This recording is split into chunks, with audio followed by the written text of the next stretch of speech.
Welcome back after the break. So we are in the second hour of the show. बचपन से हम एक चीज़ हरमीत पाजी सुनते आ रहे हैं, मीठा नहीं खाना, टॉफिस नहीं खानी, चॉकलेट नहीं खानी, कैंडीज नहीं खानी, कैविटीज़ हो जाएंगी। खैर ये तो बच्चों को आज भी इतना मर्जी कहा जाए, बच्चे तो बाज नहीं आते, लेकिन बचपन से ही बहुत सारे ऐसे दांतों के मसाइल जो कि बड़े होकर साथ को चॉकलेट तो आप ज़्यादा खाती हैं।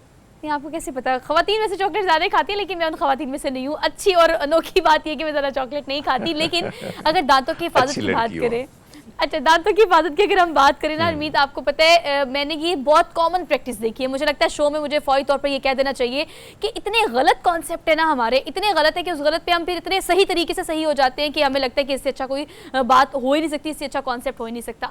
कहा जाता है कि हमेशा आपको खाना खाने के बाद दांत ब्रश करने चाहिए ताकि आपके दांत के अंदर जो खाने की ज़रात है वो निकल जाए।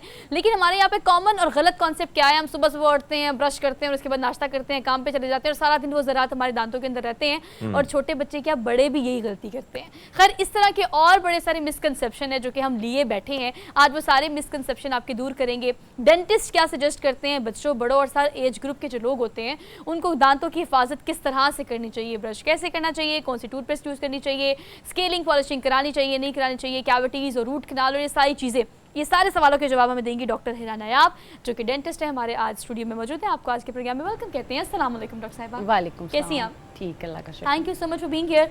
और एक $100 स्माइल के साथ भी डेंटिस्ट है ना, तो उन्होंने $100 स्माइल के साथ ही बताना की थी कि दांत ऐसे होने चाहिए। डॉक्टर साहिबा बच्चों की पहले बात कर लेते हैं। सबसे पहले एक कॉमन गलती जो बच्चे ब्रश करते वक्त करते हैं, आप क्या सजेस्ट करेंगी जो कि उन्हें नहीं करनी चाहिए? अच्छा, बच्चों के लिए कि जो 0 to 3 यानी कि न्यू बॉर्न तो नहीं, ऑलमोस्ट जो 3 साल तक के बच्चे हैं उनके लिए जो टूथपेस्ट यूज़ करते हैं वो फ्लोराइड फ्री। वैसे तो उन बच्चों में पेस्ट यूज़ करने की ज़रूरत नहीं है। जो छोटे बच्चे हैं फीडर मुंह में लेके जैसे सो जाते हैं तो उसकी वजह से बेबी बॉटल कैरीज हो जाती हैं बच्चों में। तो क्या है, जो 3 साल तक के बच्चे हैं उनको जब वो रात को बच्चे फीडर लेके सो जाते हैं तो उसके बाद फीडर निकाल के गीले कपड़े से या कॉटन से उनके दांत साफ करते हैं। पहला तो ये है। फिर जो 3 से 6 साल तक के बच्चे हैं उनकी टूथपेस्ट अलग है जिसमें फ्लोराइड का लेवल ज़्यादा होता है। उनके लिए तो अलग टूथपेस्ट वाला कब बात है, मेरे ख्याल से घर में इसको कॉन्शियसली देखा नहीं जाता। नहीं देखा जाता, हाँ जी हाँ जी।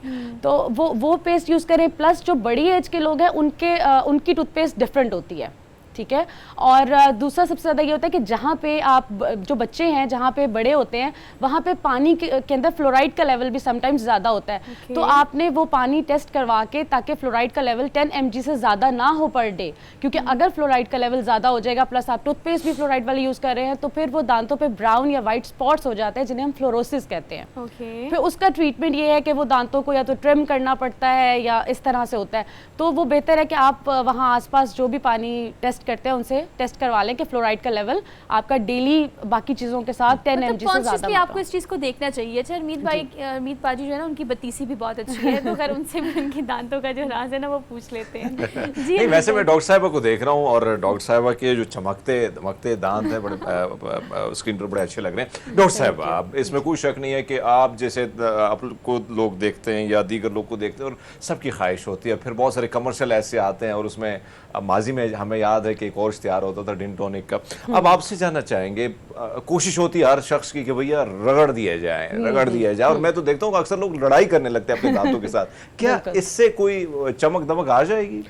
बिल्कुल ऐसा नहीं है। उल्टा जब आप जोर से टूथब्रश करते हैं तो आपके गम्स और दांतों पे जो इनेमल होता है वो डैमेज हो जाता है और अगर इनेमल एक बार डैमेज हो जाता है तो वो रिपेयर नहीं होता।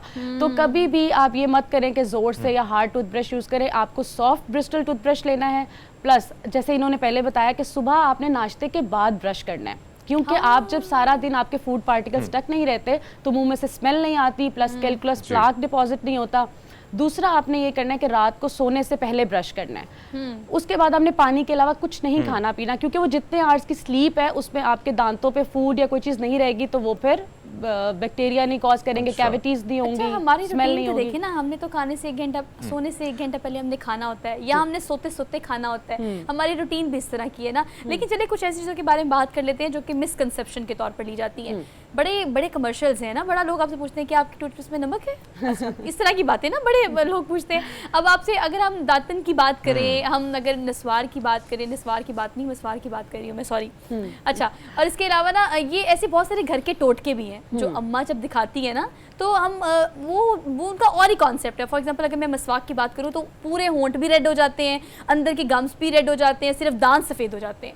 इसके बारे में आपका क्या ख्याल है? अच्छा, ऐसा है कि जो मसवाक है ना, जैसे नीम की मसवाक है, वो अच्छी चीज़ है, करनी चाहिए, ठीक है, लेकिन स्टिल वो यही कि आपने उसको सॉफ्ट करके फिर उसको अच्छे से करना है, हार्डली नहीं करना। उसके अलावा जो दातन या ये चीज़ें, या जो पाउडर, मंजन, ऐसी चीज़ें होती हैं, वो बिल्कुल अच्छी नहीं है। वो आपके दांतों के एनेमल को भी डैमेज करेंगे, आपके गम्स को, आपके लिप्स को, तो वो चीज़ें आपने यूज़ नहीं करनी। तो जो रेड कर देती हैं वो दंदासा होती हैं, वो मतलब वो डॉक्टर साहब एक और चीज, सोहा आप हम देखते हैं जो बहुत सारे डॉक्टर साहब बनाते हैं और ये बात करते हैं कि भी ब्रश जो है वो इस वक्त करना चाहिए, यानी सुबह नाश्ते के बाद या रात को खाने के बाद।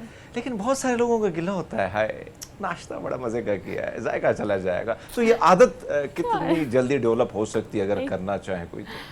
ये रूटीन बनाने की, आदत बनाने की बात है। दूसरा ये कि अच्छे से हर मील के बाद रिंस करें, कुल्ली हर मील के बाद करें। उससे क्या होगा कि उससे भी फूड पार्टिकल्स तक नहीं रहेंगे।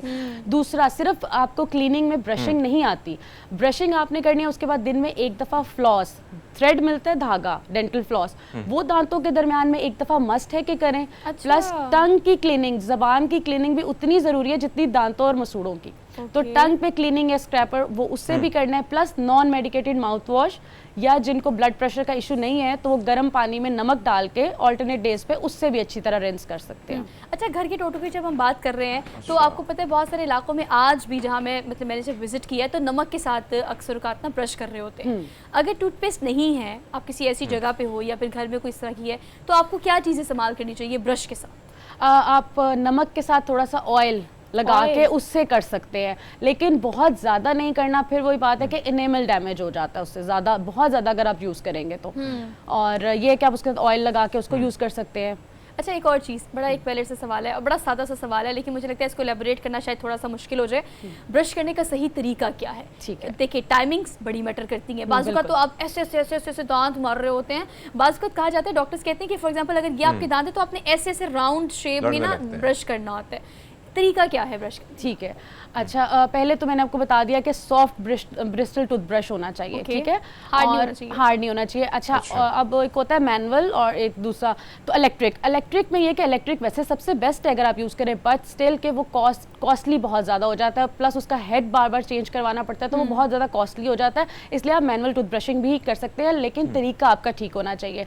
आपने अपने गम्स पे 45 के एंगल पे रखना है और ऊपर से नीचे की तरफ, ठीक है, सारे दांतों पे सामने भी और नीचे वाले दांतों पे नीचे से ऊपर की तरफ 45 के एंगल पे रख के, प्लस फिर ऐसे ही अंदर से नीचे से ऊपर। अच्छा डॉक्टर साहब, जो आप फरमा रही हैं तरीकाकार ही प्रॉब्लम है सब ना, मतलब जो आप बात कर रही हैं, लेकिन यहाँ पे हम बहुत सारे देखते हैं, बहुत सारे कमर्शियल्स, बहुत सारी ऐसी चीज़ें आती हैं कि महकती सांसों के लिए ये टूथपेस्ट इस्तेमाल कीजिएगा, लेकिन बहुत सारे दोस्त बेचारे टूथपेस्ट भी करते हैं लेकिन 2 किलोमीटर तक जो स्मेल है वो आती रहती है। उसका क्या तरीकाकार होना चाहिए, मतलब कैसे रोक सकते हैं? अच्छा, वो मैं आपको पहले बता चुकी हूँ कि टंग जितना दांत और मसूड़ों की सफाई जरूरी है, उतना ही टंग क्लीनिंग भी। बहुत सारे लोग टंग क्लीन नहीं करते, प्लस अगर आपने फ्लॉस, माउथ वॉश, ब्रश, टंग क्लीनिंग सब कर लिया और फिर भी तो आप अपनी फिर आप अपना चेकअप करवाएं। समटाइम्स स्टमक इशू की वजह से भी, किसी को लिवर डिजीज़ है या बाकी डिजीज़ की वजह से भी, लेकिन वो एक्सट्रीम केसेस पे है।